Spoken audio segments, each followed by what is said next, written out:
Welcome to attack on Titan, एक ऐसा anime जो आपको हिला कर रख देगा। 100 साल से भी ज़्यादा समय से इंसान 3 विशाल दीवारों के पीछे बसा हुआ है।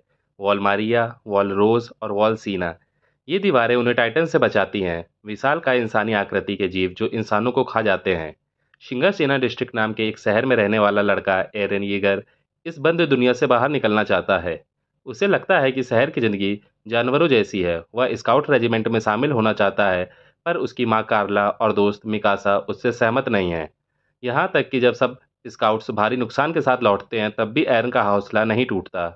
उसके पिता ग्रीशा उससे प्रभावित होते हैं और वादा करते हैं कि वापसी पर वे उसे घर के तहखाने का रहस्य दिखाएंगे। एक दिन एरन और मिकासा अपने दोस्त आर्मिन को कुछ गुंडों से बचाते हैं, लेकिन तभी 60 मीटर लंबा कोलोसल टाइटन अचानक प्रकट होता है और शिंगासीना का दरवाजा तोड़ देता है।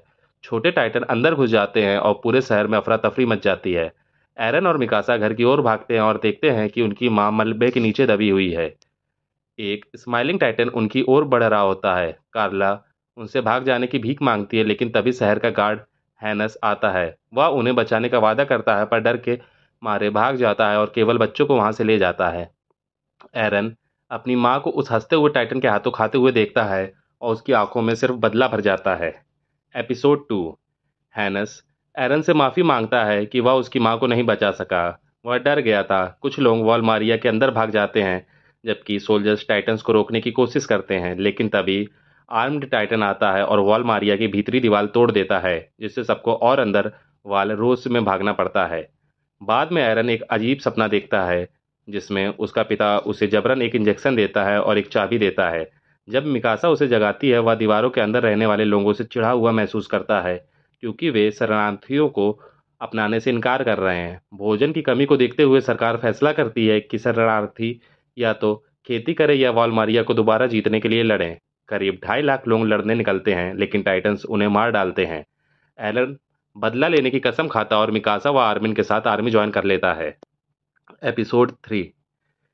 104वें कैडेट कोर की ट्रेनिंग के इंस्ट्रक्टर कीथ सादेस नए रिक्रूट्स की ट्रेनिंग शुरू करता है। जब वह साशा ब्राउन को ट्रेनिंग के दौरान आलू खाते हुए पकड़ता है, तो उसे शाम तक दौड़ने की सजा देता है। एरन की एक नई राइवलरी शुरू होती है जीन क्रिस्टीन से, जो मिलिट्री पुलिस में आसान जीवन चाहता है। Cadets omni directional mobility gear की ट्रेनिंग लेते हैं, जो टाइटन से लड़ने के लिए जरूरी है। एरन को बैलेंस बनाने में दिक्कत होती है, लेकिन रैनर और बर्थोल्ड उसकी मदद करते हैं। बाद में पता चलता है कि उसका गियर ही खराब था। जब वह सही गियर से कोशिश करता है तो सफल हो जाता है। एपिसोड 4। वॉल मारिया के गिरने को 5 साल हो चुके हैं। कीथ अब सभी कैडेट्स को ताकत और कमजोरियों का आकलन करता है। एरन, रेनर और एनी से हाथापाई की ट्रेनिंग के दौरान बहुत कुछ सीखता है। एरन, मिकासा और आर्मिन अपनी क्लास के टॉप 10 में आते हैं और मिलिट्री पुलिस ज्वाइन करने के लिए योग्य होते हैं। लेकिन एरन स्काउट रेजिमेंट को चुनता है। वो फ्रंट लाइन पर जाकर लड़ना चाहता है। मिकासा और आर्मिन भी उसके साथ जुड़ जाते हैं। उन्हें ट्रॉस्ट डिस्ट्रिक्ट भेजा जाता है, वॉल रोज के किनारे पर स्थित एक शहर। वहां कोलोसल टाइटन दोबारा प्रकट होता है और शहर के गेट तोड़ देता है। एरन खुद को संभालता है और काउंटर अटैक का आदेश देता है। एपिसोड 5। कोलोसल टाइटन दीवार की तोपों को तबाह कर देता है और फिर भाप बनकर गायब हो जाता है। टाइटन शहर में घुस आते हैं। लोग घबराहट में भागते हैं।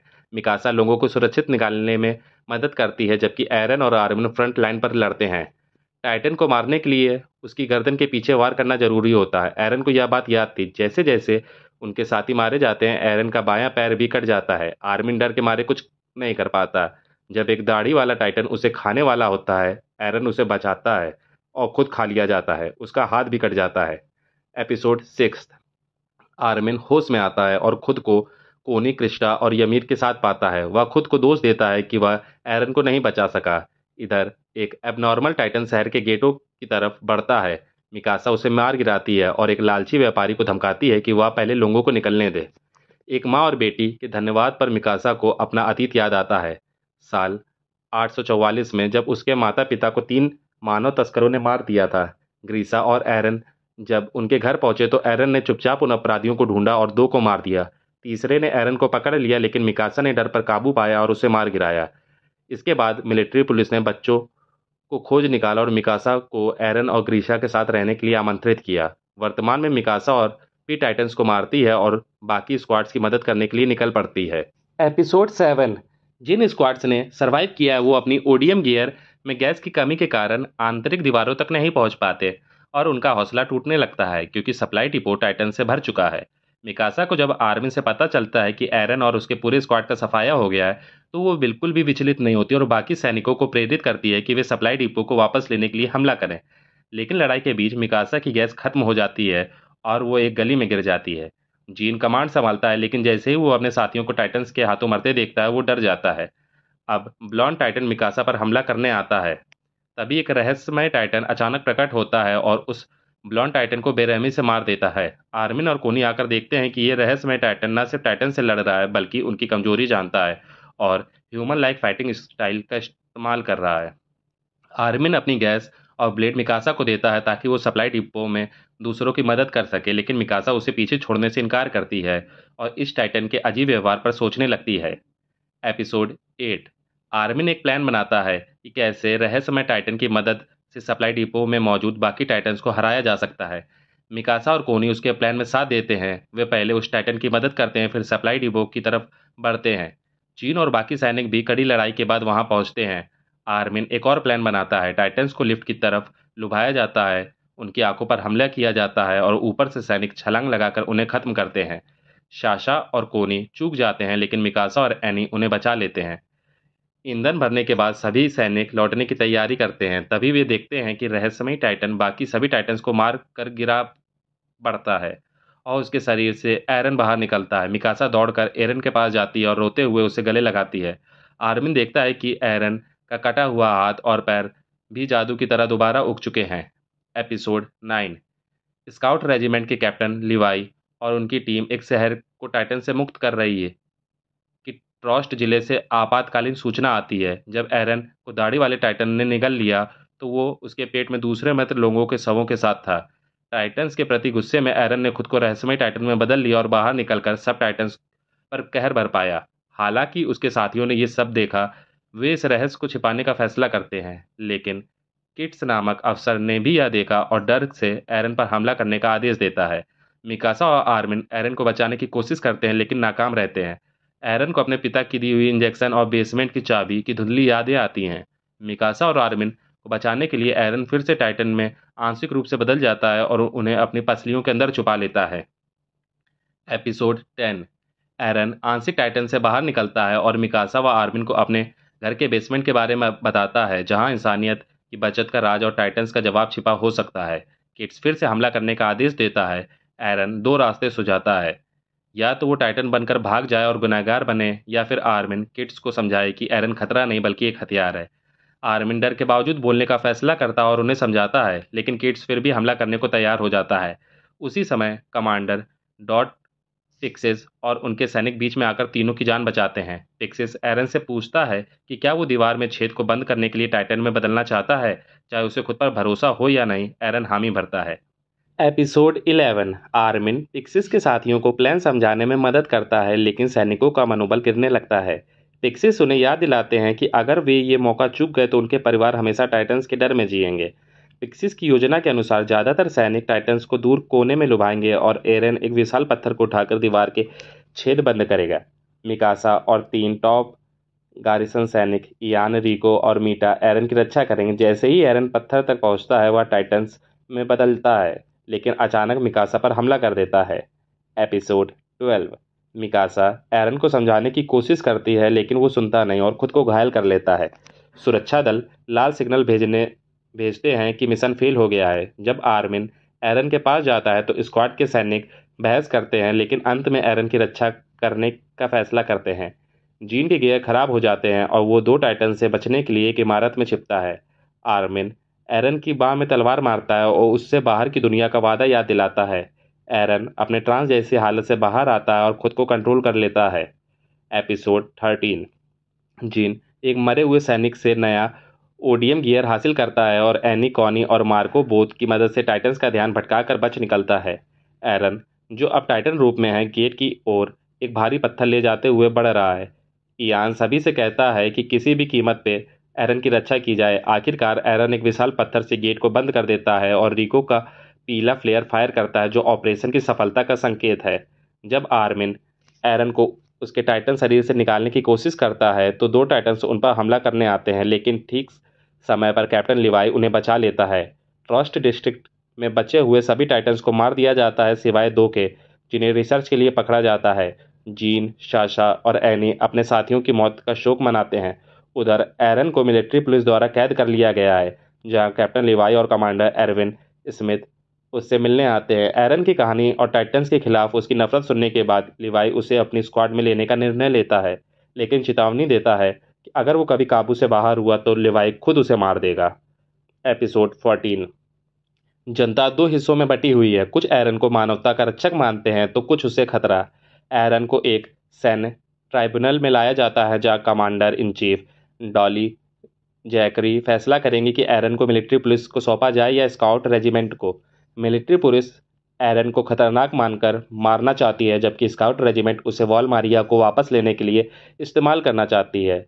जब एक व्यापारी द्वारा मिकासा को भी टाइटन कहा जाता है तो एरन गुस्से में फट जाता है। लिवाई एरन को बुरी तरह पीटता है, लेकिन एरन टाइटन में तब्दील नहीं होता, जिससे लिवाई कोर्ट में साबित करता है कि एरन को कंट्रोल किया जा सकता है। आखिरकार फैसला होता है एरन को स्क्वाड रेजिमेंट को सौंप दिया जाए और एरविन व हांजी जोए उसका स्वागत करते हैं। लिवाई की पिटाई से टूटा दांत भी एरन कुछ ही देर में दोबारा उगा लेता है। एपिसोड 15।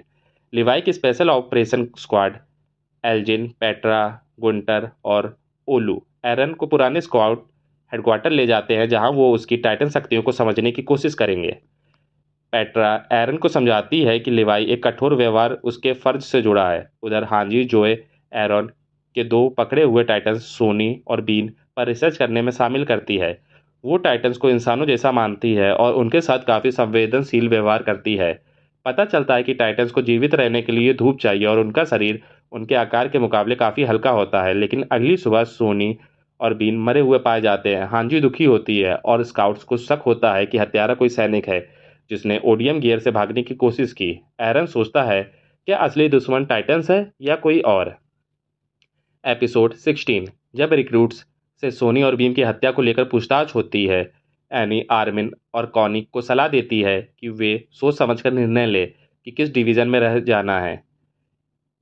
104वें कैडेट्स को कमांडर एरविन संबोधित करते हैं। वो बताते हैं कि अगले महीने एक मिशन शिंशागिना डिस्ट्रिक्ट को वापस लेना और एरन के घर के तहखाने में छिपे रहस्य को उजागर करना। स्काउट्स की भारी मौतों का इतिहास जानने के बाद अधिकतर कैडेट्स पीछे हट जाते हैं, लेकिन जीन मार्को के सम्मान में स्काउट्स ज्वाइन करता है। Mikasa, Armin, Connie, Sasha, Krista, Ymir और बाकी उसका साथ देते हैं। स्काउट्स की तैयारी पूरी होती है और एरन अपने दोस्तों से फिर मिलता है। जीन सवाल करता है क्या एरन वाकई अपनी टाइटन शक्ति पर नियंत्रण रख पाएगा। एपिसोड 17। 57वीं एक्सपेडिशन की शुरुआत होती है। Scouts long range scouting formation में फैल जाते हैं ताकि टाइटन से बचकर आगे बढ़ा जा सके।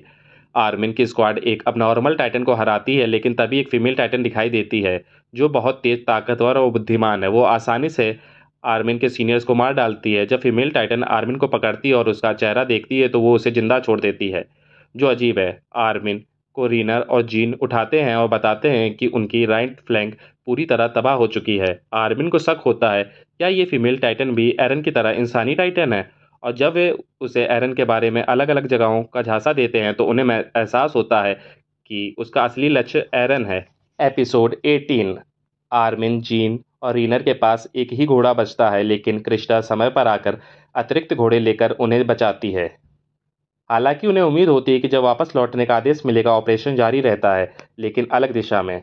इधर फीमेल टाइटन पूरी फॉर्मेशन में तबाही मचा देती है और फिर सभी स्काउट्स एक विशाल जंगल में प्रवेश करते हैं।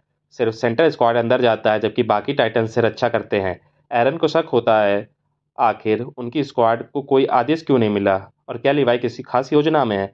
जैसे ही फीमेल टाइटन पीछा करती है, पूरी स्क्वाड लिवाई के आदेश का इंतजार करती है, लेकिन लिवाई सिर्फ इतना कहता है अपने कान बंद कर लो, और फ्लेयर फायर करता है। एपिसोड 19। लिवाई एक शोर करने वाले फ्लेयर फायर करता है और अपनी स्क्वाड को आगे बढ़ते रहने का आदेश देता है। पीछे की तरफ तैनात कई सैनिक फीमेल टाइटन के हमले में मारे जाते हैं। एरन अपनी स्क्वाड से लड़ने की इजाज़त मांगता है, लेकिन उसे जवाब मिलता है लिवाई के फैसले पर भरोसा करो।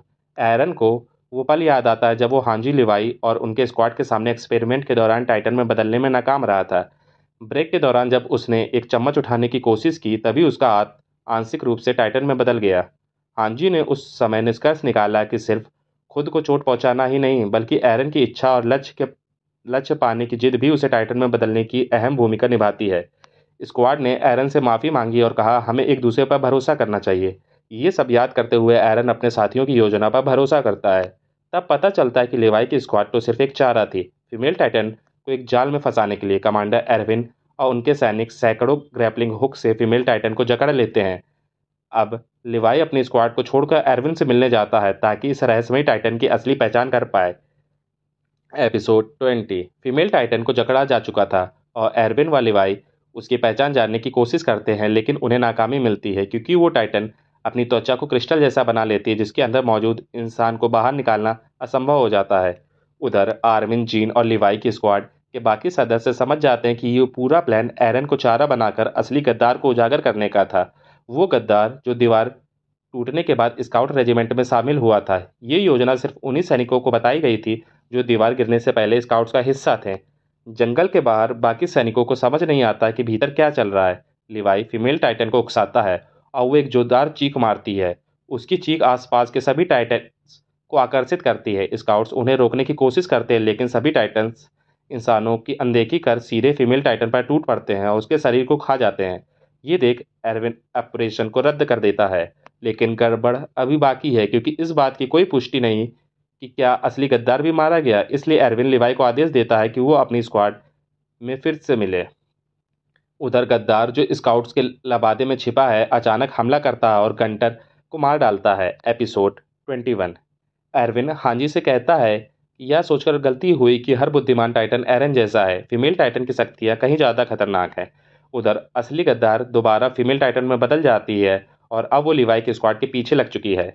आर्मिन को लगता है कि गद्दार वही हो सकता है जिसने ट्रॉस्ट डिस्ट्रिक्ट के हमले के दौरान एरन को टाइटन में बदलते हुए देखा था। एरन दोबारा टाइटन बनने की जिद करता है, लेकिन उसकी स्क्वाड उसे भरोसा दिलाती है हमें अपनी ताकत पर भरोसा रखो और बस आगे बढ़ते रहो। ओरू और पेट्रा फीमेल टाइटन की आंखों पर हमला कर उसे अंधा करते हैं और उसकी बाहें काटने की कोशिश करते हैं, लेकिन फीमेल टाइटन जल्दी ही अपनी दाई आंखों को फिर से उगा लेती है और तीनों को बेरहमी से मार डालती है। अपने साथियों की मौत देख एरन टूट जाता है और गुस्से में टाइटन में बदल जाता है। उसे लगता है कि अगर उसने पहले ही रूप बदल लिया होता तो उसकी स्क्वाड की जान बच सकती थी। फिर शुरू होती है एक भीषण लड़ाई, एरन बनाम फीमेल टाइटन। पर अंत में फीमेल टाइटन एरन का सिर काट देती है और उसके इंसानी शरीर को निगल जाती है। मिकासा उसे रोकने की कोशिश करती है, लेकिन वो नाकाम रहती है। तभी लिवाई आता है और मिकासा से कहता है थोड़ा पीछे हटो, यह टाइटन अब थकने लगी है। एपिसोड 22 मिकासा फीमेल टाइटन का ध्यान भटकाती है ताकि एरन को वापस लाया जा सके। इसी दौरान लिवाई अपनी सुपर स्पीड से फीमेल टाइटन पर हमला करता है और उसे कमजोर कर देता है, लेकिन जब मिकासा खुद को खतरे में डाल देती है, लिवाई उसे बचाने के चक्कर में अपना पैर घायल कर बैठता है। उसके बाद लिवाई और मिकासा मिलकर फीमेल टाइटन के मुंह से एरन के शरीर को निकाल लेते हैं। फीमेल टाइटन अब बुरी तरह घायल हो चुकी है और एक पेड़ के सहारे गिरी पड़ी है। स्काउट रेजिमेंट अपने मरे हुए साथियों की लाशें इकट्ठा करता है। एरविन आदेश देता है कि जिनकी लाशें नहीं मिल पाई उन्हें मिसिंग इन एक्शन रिपोर्ट किया जाए। शहर लौटते समय स्काउट का पीछा दो टाइटन्स करते हैं। मिकासा एक को मार गिराती है, लेकिन दूसरे से बचने के लिए लेवाई को मजबूरन कुछ लाशों को गाड़ी से नीचे फेंकने का आदेश देना पड़ता है ताकि गाड़ी हल्की हो जाए और वे तेजी से भाग सके। बाद में एरन एक अजीब सपने से जागता है और खुद को स्काउट्स के साथ सुरक्षित वॉल सेना के पीछे पाता है, लेकिन शहर के लोग स्काउट्स पर गुस्सा करते हैं। मिशन की नाकामी और भारी नुकसान के लिए एरविन को जिम्मेदार ठहराते हैं।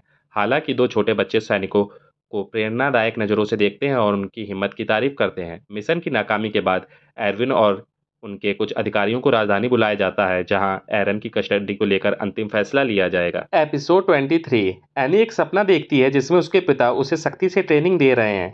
फिर उसकी नींद स्टोहेस डिस्ट्रिक्ट में खुलती है।